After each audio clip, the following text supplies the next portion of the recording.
Salut gang, c'est votre Merm et bienvenue à cet nouvel épisode du Mermcast, le podcast de Mermy. Je suis Mermy et aujourd'hui, sur ma page Facebook, que vous pouvez aller visiter n'importe quand d'ailleurs, c'est plein de niaiseries, de vidéos drôles, de jokes plates, presque quotidiennement. Mais j'ai demandé aux gens sur ma chaîne Facebook quelles étaient leurs pire opinion, leur opinion controversée, leur opinion impopulaire sur la Nintendo 64. Et j'ai eu des réponses plutôt intéressantes. Là, encore une fois, même chose pour le que sur le podcast que j'ai fait sur Donkey Kong Bonanza, qui sort très bientôt. Si vous entendez des bruits de travaux dehors, pour vrai, je suis désolé. Encore une fois, je peux pas... J'ai 2 jours pour faire des vidéos, mercredi, jeudi, puis ces journées-là sont tout le temps comme on dirait qu'ils savent. Ils savent que je vais faire de quoi, ils sont comme on va aller déranger Mermy. Fait que là, ils posent, sont en train de couler l'asphalte sur le parking, donc désolé si vous entendez des petits bruits d'asphalte, des petits bruits de gros mononcles qui crachent à terre. Je suis désolé. Mais là, gang, avant de faire une vidéo sur la Nintendo 64, changeons 2 petits détails. Ce sera pas bien long.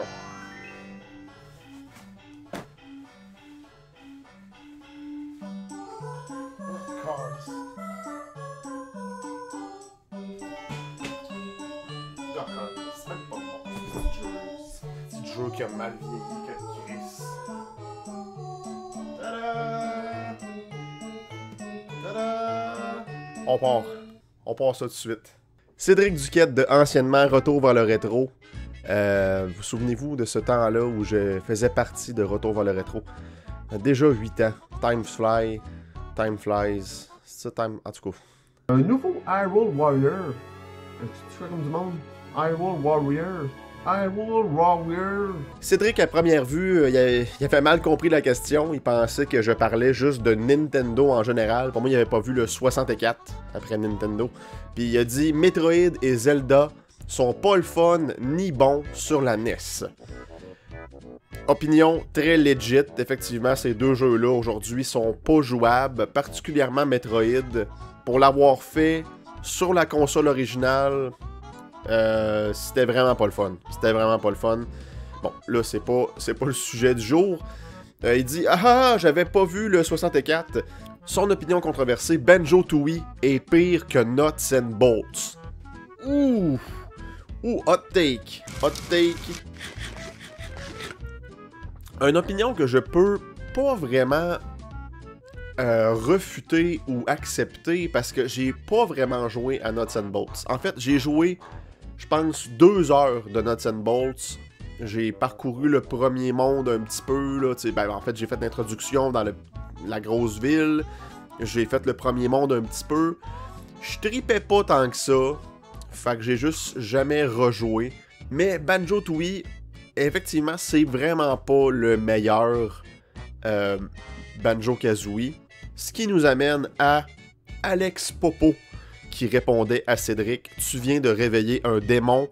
Banjo-Tooie est meilleur que Banjo-Kazooie. » Bon, là, lui, il a écrit Banjo-Kazooie. Je sais pas si c'est la version japonaise ou... Mais non, totalement pas vrai. Banjo-Tooie est vraiment moins bon.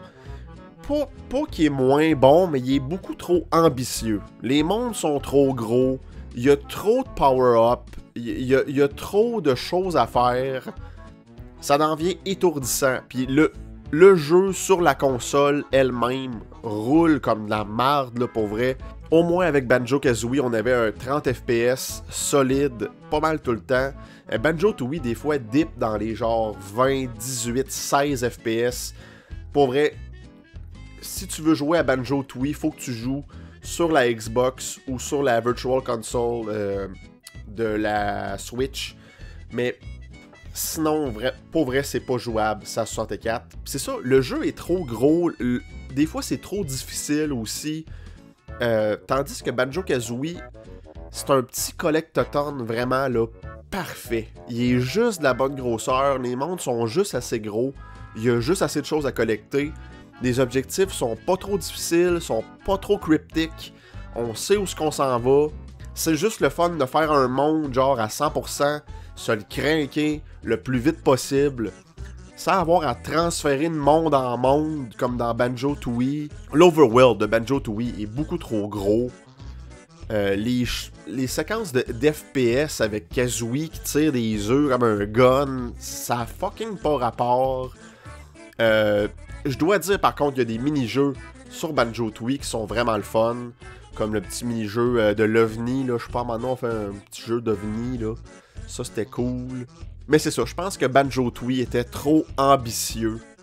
Puis ils ont comme un peu perdu la magie que Banjo-Kazooie avait. Le petit jeu tight qui est Banjo-Kazooie, là, était comme rendu vraiment écarté, là. C'était plus tight, là. C'était comme un gros béant.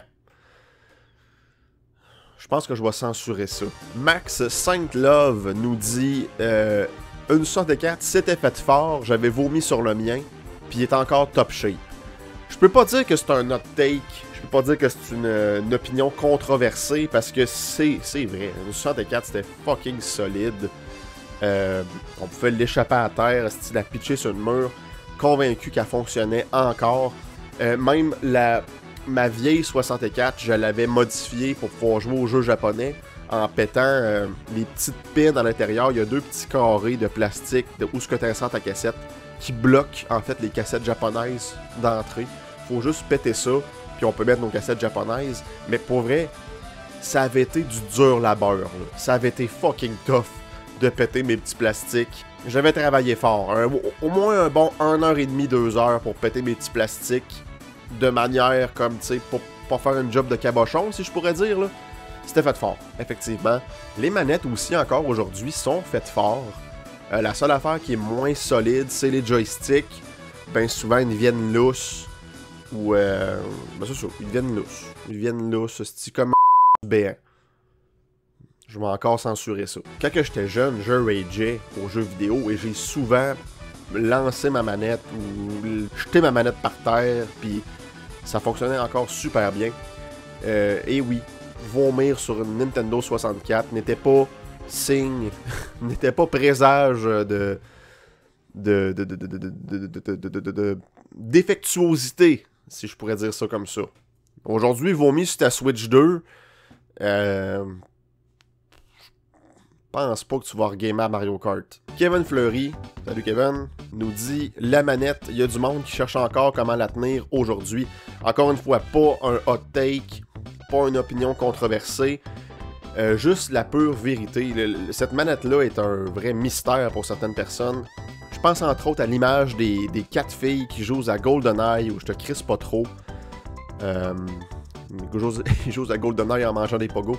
Si ça, c'est pas genre 2001 as fuck, ils vont se faire un petit GoldenEye en mangeant des pogos, man, sur une table tournante. Et les 4 filles tiennent leur joystick comme avec leurs 2 doigts comme ça, sur le bout des doigts, comme si c'était genre une espèce de joystick d'arcade, genre. C'est vraiment cringe, c'est vraiment cringe.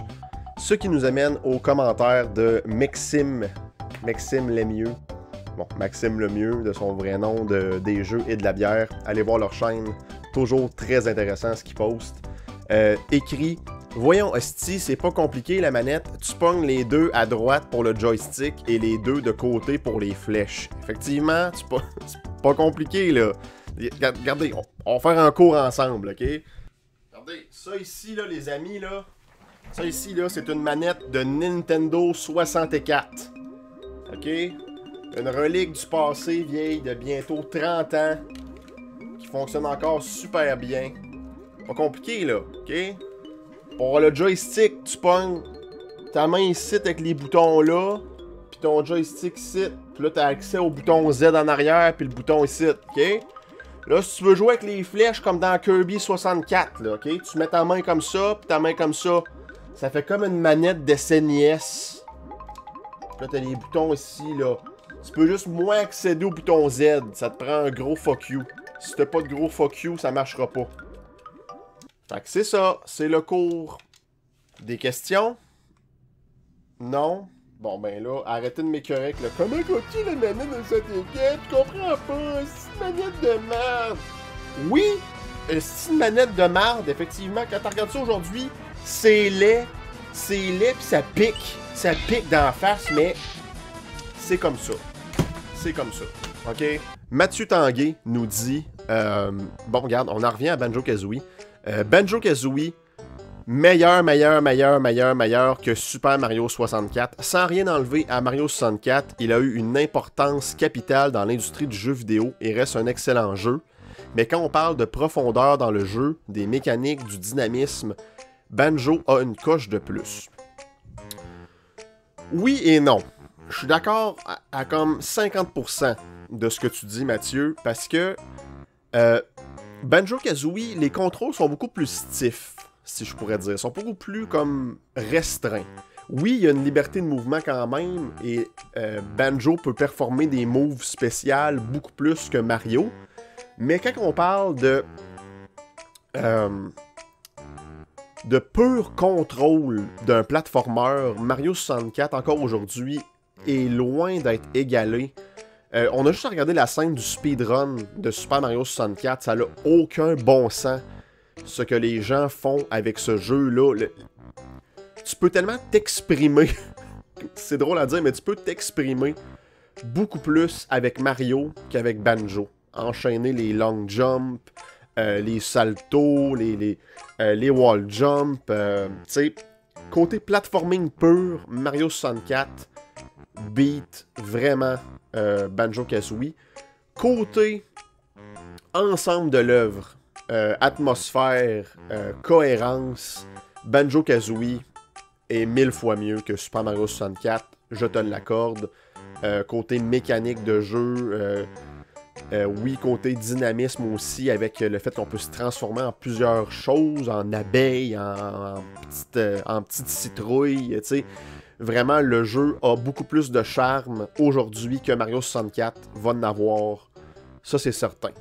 Fait que je suis d'accord à 50% avec ce que tu dis, Mathieu. Merci de ton opinion. On retourne avec la manette, celle-là, là, celle qui pique, ok? La manette de 64. Ludovic nous dit... J'adore la manette, elle fait tellement jouet de plastique qu'elle attirait ma curiosité étant jeune, et c'est ce que j'aime avec cette manette, même si je peux comprendre pourquoi les gens la détestent. Effectivement, c'est une manette comme spéciale, elle a une forme spéciale, puis moi aussi j'étais intrigué par ça quand j'étais jeune, beaucoup plus que manette de PlayStation, mettons, ou même genre un clavier d'ordi. Ça fait beaucoup plus ludique, si je pourrais dire, comme manette. Fait que je suis beaucoup d'accord avec toi, Ludovic. Tu as bien raison. Merci de ton opinion. Un bon hot take ici. Un très bon hot take. Catherine nous dit « Super Mario 64 est l'un des seuls jeux Mario que je n'ai jamais terminé et qui m'a découragé d'acheter la console. La caméra automatique, qui ne se plaçait jamais correctement, m'exaspérait trop. » Legit. Après être morte, je sais pas combien de fois en raison de la caméra qui bloquait la vue, j'ai fini par abandonner et je n'ai plus jamais voulu rejouer à ce jeu ou avec la Nintendo 64 après cela. Ouf!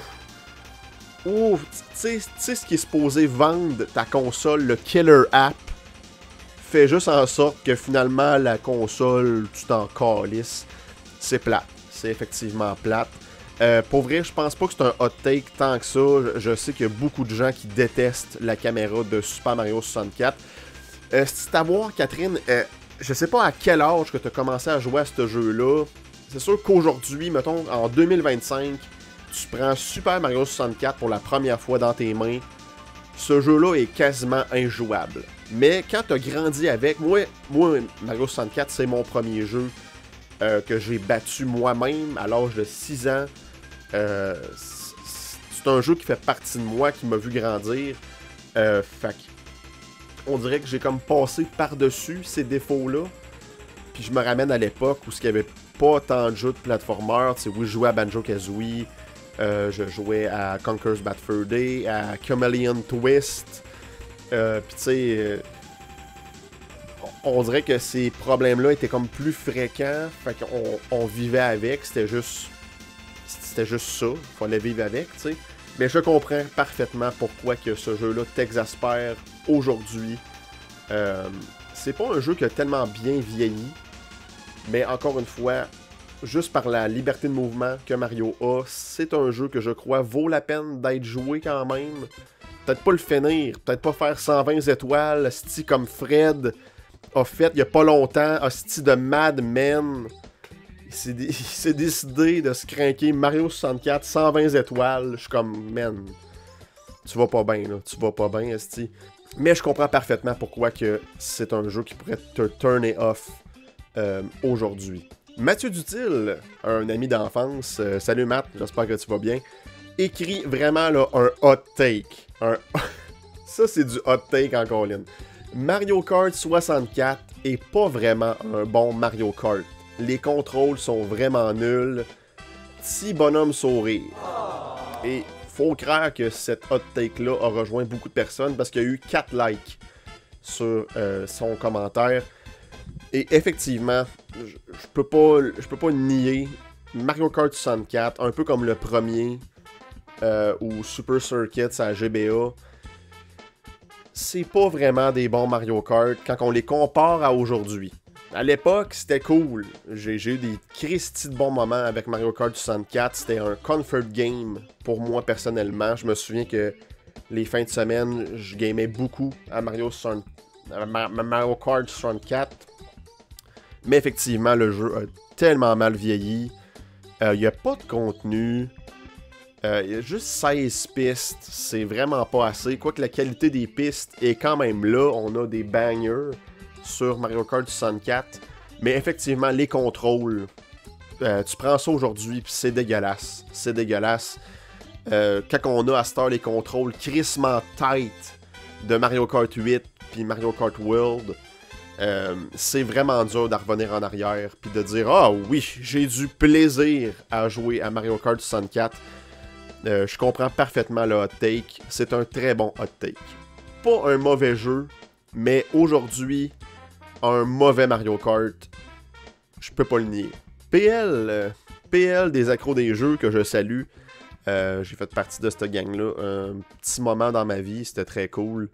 La 60... Ça et tout, c'est un hot take. C'est même pas une si bonne console, la Nintendo 64. Elle semble avoir été conçue sur le rush parce que Nintendo s'est rendu compte qu'il y avait toujours de la compétition. Gadon. Et j'ai répondu un real juicy steamy hot take. Effectivement, c'est un très très gros hot take. Moi, je trouve que c'est une bonne console, la 64. Au niveau technique, de spécificité, c'était une console très avancée pour l'époque. Beaucoup plus que la 64, pas la 64, beaucoup plus que la PlayStation ou la Sega Saturn à l'époque. Et je vais vous dire ma hot take ensuite, après avoir répondu à celle-ci. Je pense pas qu'elle ait été faite sur le rush. Les jeux au début de la console ont été faits sur le rush, effectivement. On connaît la légende que Mario 64 est un jeu extrêmement mal codé. On voyait qu'ils étaient pressés. Fallait qu'il y ait leur Mario révolutionnaire à la sortie de la console. Mais je pense pas qu'elle a été rush sur le market parce que, bon, on avait des rumeurs depuis comme je pense 93 ou 92, pas mal après que le deal avec PlayStation, le deal avec Sony a été comme cancellé. Ils ont commencé à penser à leur nouvelle console, à mettre Silicon Graphics avec eux autres dans le team pour créer la console. Fait que c'est pas une console qui a été rush, mais les jeux à sa sortie, effectivement, c'était très rush. Puis là, je parle pas du bon rush avec Neil Peart puis Geddy Lee. Je parle de un hostie de rush du Subway qui finit pas, du tabarnak. Et tant qu'à moi, PL, là, la PlayStation 1, ça c'est une console rush en calice. Hostie que cette console-là est dégueulasse. Les jeux, peut-être qu'ils sont extraordinaires, puis il y a une bibliothèque hostie grosse comme mon anus. Je vais censurer ça. Mais, calisse que cette console-là, aujourd'hui, est affreuse côté technique puis graphique, là. Hostie que ça me dégoûte. Même à l'époque, je comprenais pas comment que le monde faisait pour jouer avec ça, hostie. J'allais chez mon petit voisin d'en bas, on faisait des matchs de lutte sur la PlayStation, c'était dégueulasse. Puis là, je remontais chez nous, jouais à ma 64, puis calisse, c'était... hostie, c'était passable, au moins. Fait que moi, je trouve que c'est la PlayStation 1 qui est rush comparée à la 64. Puis même encore là, la Saturn de Sega est encore plus rush. Ils ont été rushés avec ça. Ils ont sorti la 32X à Genesis. Après ça, à Genesis, ils ont sorti le Sega CD. Et là, ils savaient plus quoi faire asti, avec ça. Puis là, un an plus tard, asti, genre, ils ont sorti la Saturn comme Soulfly. À l'E3, ils ont comme dit « Ah, elle est disponible! » Puis là, tout le monde était comme « Quoi? Asti, ça sortait pas dans 6 mois. » Ça l'a mis le monde en tabarnak, genre... fucking Toys R Us, c'était comme « Calice! What the fuck, asti! Il fallait nous avertir, asti! » Tu sais? Bon, là, je m'emporte, là. Je m'emporte, mais c'est... c'est mon hot take. Merci, PL. On va arrêter ça là, parce que sinon, asti, je vais me crever un œil avec ma manette de 64. On y va avec Luduc, qu'on salue. Luduc nous écrit « J'ai jamais embarqué dans les... » Bon, là, c'est pas tant un hot take de 64, mais oui et non, tu sais. J'ai jamais embarqué dans les Zelda. Quand j'étais jeune, j'aurais peut-être trippé, mais là, avec mon horaire serré de gaming, il est rendu trop tard pour donner une chance à un jeu qui me demande de chercher des gogos. Et j'ai calissement aimé le commentaire qui a suivi, parce que je me disais exactement la même chose. Il a été juste plus rapide que moi. Luc, ton jeu préféré, c'est Banjo. C'est littéralement le but du jeu de chercher des gogos. Quel hot take de marde. Pour vrai, excuse-moi Luduc, là. Excuse-moi, là. Quel hot take de marde. Pour vrai, je pense que t'es pas un vrai gamer si t'as pas essayé de jouer à Zelda Ocarina of Time au moins une fois dans ta vie. Je te dis pas de le finir. Je te dis juste de te rendre à Master Sword, mettons.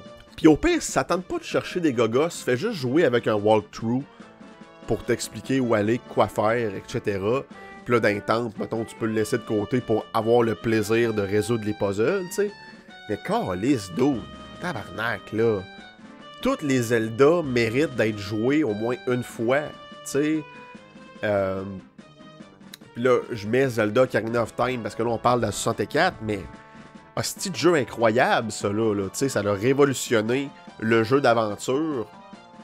Ça l'a montré à plein de développeurs que oui, sur console, c'est possible de faire des jeux de grand... Fait plaisir, c'était commandité par le même cast. Des jeux de grande envergure. Des jeux gros, asti, des gros jeux de asti de calice, m'a fini par le dire, de grande envergure. C'est ça que je voulais dire, Astifi. C'est ça que je voulais dire. Ce Murmcast-là est vraiment bizarre. Hein? Fait que non, pour vrai, hot take de marde, sérieux. T'as le temps. T'as le temps de jouer à Zelda Ocarina of Time. Avec un walkthrough, ce jeu-là est pas si long que ça. Même Majora Mask, c'est pas si long que ça. Si tu veux pas le faire à 100% puis juste faire l'histoire, là. Non, je suis pas d'accord avec cette hot take de marde. Ça fait prétentieux. Ça fait très prétentieux. J'ai des jeux de société à essayer. Hey, tabarnak de calice, va faire un hostie d'Ocarina of Time pis ça presse, man. Je t'aime, Luduc. Bisous. Fred Duval, que vous avez peut-être pu voir sur les G... Ben, entendre sur les G une couple de fois. Il est venu nous visiter, moi et Raph, pour faire quelques let's play. Un sweet guy, Fred. Nous offre 2 hot takes. La mécanique de gérer plusieurs personnages dans Donkey Kong 64 est épouvantablement lourde et gossante. Effectivement. là, je m'embarquerai pas dans Donkey Kong 64 tant que ça, parce que j'ai déjà fait un style-fun au final sur le sujet. Si vous voulez avoir mon avis détaillé sur Donkey Kong 64, allez écouter cette vidéo-là. Je réponds à toutes les questions que vous vous posez. Oui, ce jeu-là est vraiment mal chié, si on pourrait dire. Je pense qu'ils ont manqué le coup. Ils ont manqué le coup calissement. Le jeu est juste trop gros, trop ambitieux, avec les 5 personnages. Ben, c'est pas tant les 5 personnages le problème, c'est ce qu'ils font avec, c'est le fait qu'il faut tant backtracker pour aller chercher des collectibles, arriver à une place avec un personnage, faire comme « Ah, calice, il y a 5 petites bananes qui sont à Donkey Kong. Là, faut que je retrouve un hostie tag barrel pour aller chercher Donkey Kong, puis aller chercher des petites bananes bleues. » Ça gosse en tabarnak.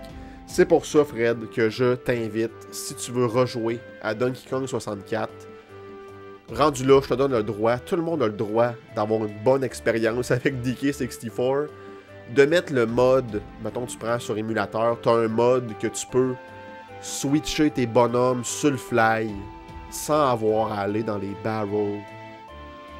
C'est révélateur, ce style d'affaire-là. Cet hiver, je collais calissement sur les randomizers de DK64 avec cette option-là. Et pour vrai, c'est un vrai charme. Ce jeu-là est vraiment le fun. Un coup qu'on n'a pas à backtracker au calice de Tag Barrel. Fait que, effectivement, une mécanique de marde.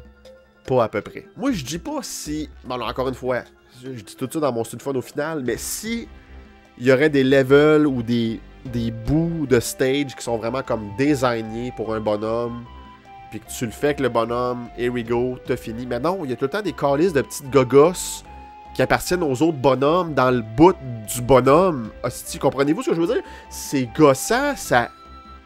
Hostie que ça me pue au nez. Prochain hot take. Les graphiques... On dit pas graphique, Fred, on dit graphisme. Un graphique, là, c'est genre YX style avec les petites patentes qui montent ou qui descendent. Là. Ça, c'est un graphique. Un graphique circulaire avec des pointes de tarte. Ça, c'est des graphiques. Est-ce que je suis assis dans ce Murmcast-là? Je suis désolé, esti. On dit graphisme. Dites-le avec moi, tout le monde. Graphisme. Les graphismes de Mario Kart 64, qu'est-ce qu'il y a beaucoup d'autres takes sur Mario Kart 64, sont particulièrement dégueux considérant le potentiel de la console. Effectivement, oui, si je pense à ça, effectivement, les graphiques sont... Je viens de dire graphique. J'ai dû dire graphique plein de fois dans la vidéo, puis là, je suis là. C'est des graphismes, ok? Asti, je fais mon luduc, asti, je fais mon prétentieux. Je vais aller jouer à un jeu de société, asti. Oui, quand je pense à ça, les graphismes de Mario Kart 64 sont pas super top. Puis là, si on compare à genre, mettons, Diddy Kong Racing, tu sais, parce que mettons, genre, sur Mario Kart 64, les bonhommes, c'est juste un sprite qui fait juste comme tourner, genre, tu sais, ben, pas tourner, en fait, le sprite, il est juste comme là. C'était 2 polygones, dans le fond, c'était un carré, genre, juste 2 polygones, là. Puis ils ont mis comme un sprite dessus, puis ils font juste comme tourner le polygone. Puis le sprite, il change, tu sais, pour quand il se penche, genre. Fait que, oui, ça, c'est dégueu, mais en même temps, la console venait de sortir. Le jeu, sûrement que le jeu était rush. Sûrement que le jeu était fucking in the limelight, asti. Petite référence à Rush. Ils n'ont pas vraiment eu le temps de faire de quoi de mieux. J'ai l'impression que c'est surtout ça, moi, en fait. Là, le jeu a dû être rushé, puis ils n'ont pas eu le temps de faire de quoi de mieux. Mais, tu sais, quand on considère le potentiel de la console, oui et non. Là, là, c'est au début de la console. Un début de console, on le sait. Les jeux sont tout le temps moins beaux parce que les développeurs n'ont pas encore eu le temps de vraiment comme tirer tout le jus là, dans la petite orange qui est la console. Puis tu sais, oui, on se ramène un an plus tard à Diddy Kong Racing où ce que là, tous les personnages sont en 3D, des petits modèles 3D. Et le jeu est beaucoup plus beau visuellement aussi. Donc oui, c'est un hot take valide, je crois. Le jeu est vraiment pas si beau que ça. Merci Fred pour tes hot takes. Bubu Landry. Bubu mon tabarnak, asti. Des hot takes de même, là. Ça fait des calices de bons vidéos, ok? À part pour les Zelda puis Mario 64, il y a presque aucun jeu qui vaut la peine d'être rejoué ou qui justifierait l'achat d'une 64 actuellement. Wait a minute. Ok, là j'en prendrai pas d'autres parce que j'ai plus de bras là. Là je vais pas tous les échapper à terre, mais ok.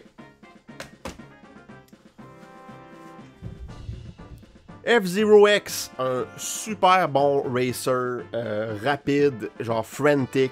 Le jeu est à comme 60 FPS tout le temps, ça run hyper bien, hyper le fun, hyper difficile, hyper challenging. Star Fox 64, un fucking classique du rail shooter, probablement le meilleur Star Fox à ce jour. Il n'y a pas un jeu qui a battu ce jeu-là. Très le fun à rejouer, à essayer de trouver tous les différents chemins pour aller battre Andros. Donc, un excellent rail shooter. Star Fox 64. Star Wars Racer épisode 1. Mais quand on parle d'un jeu licencé excellent, Star Wars Racer, j'allais dire Star Fox Racer. Star Wars Racer, asti, encore une fois, un peu à la F-Zero, on a des courses en vaisseau ultra rapides dans des pistes qui font aucun crise de bon sens. Des très bons souvenirs avec ce jeu-là. Bon, il y a quelques affaires qui me faisaient peur dans ce jeu-là, surtout quand on bat une course, puis qu'on voit le classement des courseurs, puis que le style de bête qui est comme...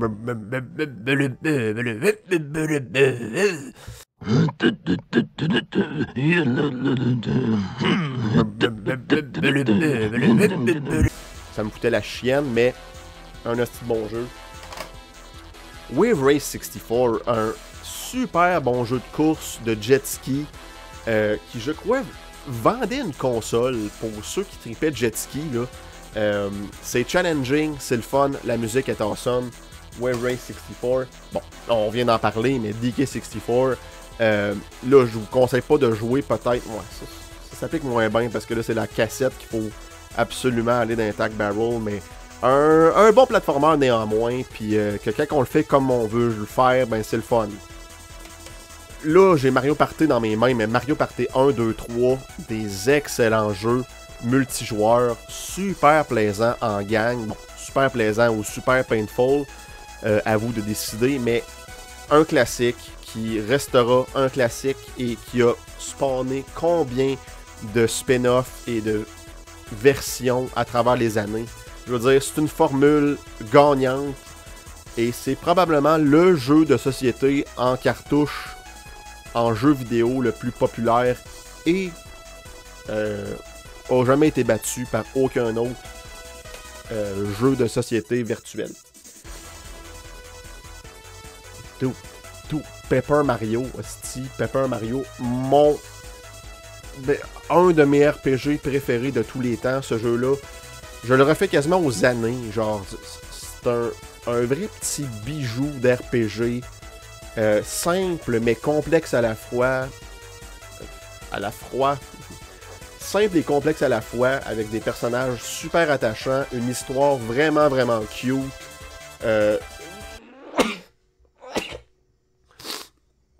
faudrait qu'il y ait un taux de chapeau, Mermcast. Genre, un rot, un éternuement, puis je sais pas quoi d'autre, mais en tout cas, faudrait trouver ça éventuellement. Paper Mario, vraiment, vraiment nice. Un très bon RPG que j'adore et que je porte dans mon cœur. Les deux Pokémon Stadium, des excellents, peut-être pas excellents, mais je veux dire, c'est très cool de faire des combats Pokémon en 3D. Et pour vrai, ces jeux-là n'ont pas été battus par aucune autre version, que ce soit Pokémon... Colosseum, il y avait l'aventure et tout, mais je veux dire, côté combat en 3D sur console, ces jeux-là sont imbattables, sans compter Sword and Shield et Scarlet and Violet là, sur Switch, parce que là, on est dans un autre ère, mais en tout cas, vous comprenez. Snowboard Kids 2, un excellent kart racer qui sont pas en kart. Si vous voulez aller voir ma revue complète sur Snowboard Kids 2 sur cette chaîne, allez-y. Je parle en profondeur de comment que j'adore ce jeu-là. Ce jeu-là est awesome. La musique est awesome. Les contrôles sont awesome. C'est un jeu awesome. Et pour finir, Elmo's Little Adventure. Elmo's Letters Adventure. On est Elmo, on parcourt des affaires puis on pogne des lettres. Si ça vaut pas une 64, je sais pas qu'est-ce qui vaut une 64. Merci beaucoup tout le monde. C'était les hot takes avec Mermy. Merci beaucoup à ceux qui ont répondu sur Facebook. Si vous voulez aller suivre ma chaîne, parce que je vais sûrement faire d'autres topos comme celui-ci, allez sur Facebook, Matt Mercier-Mermy. Le lien va être dans la description. Merci beaucoup d'avoir été là tout le monde pour cet épisode du Mermcast. Très très très plaisant, c'était super le fun. On se revoit pour un prochain. Ciao! Et là tout le monde. Et là tout le monde, un Mermcast qui se respecte ne serait pas pareil sans la présence de Chichi, le chat. Il était pas là aujourd'hui parce qu'il faisait dodo sur son arbre à chat, mais là, je voulais juste vous le montrer. Il est là, il est encore vivant. Comme si... Je disais ça comme s'il allait mourir dans pas long. Et non, il est en pleine santé, le Chichi. Et super en forme. Puis on s'aime beaucoup, beaucoup, beaucoup. Ah, Chichi? Oui, on s'aime beaucoup, beaucoup. Oh oui qu'on s'aime. Oh oui. Ah oui. On s'aime beaucoup. Moi pis Chichi, là, c'est une histoire d'amour depuis le tout début. On peut plus se passer l'un de l'autre. Et, oh, quel chat incroyable. Super affectueux, vraiment gentil. Tout le temps à vouloir être dans les bras des gens. C'est un chat en or, c'est vraiment une super histoire d'amour entre moi et lui. Et bon ben merci beaucoup d'avoir été là tout le monde. Dis bye bye Chichi.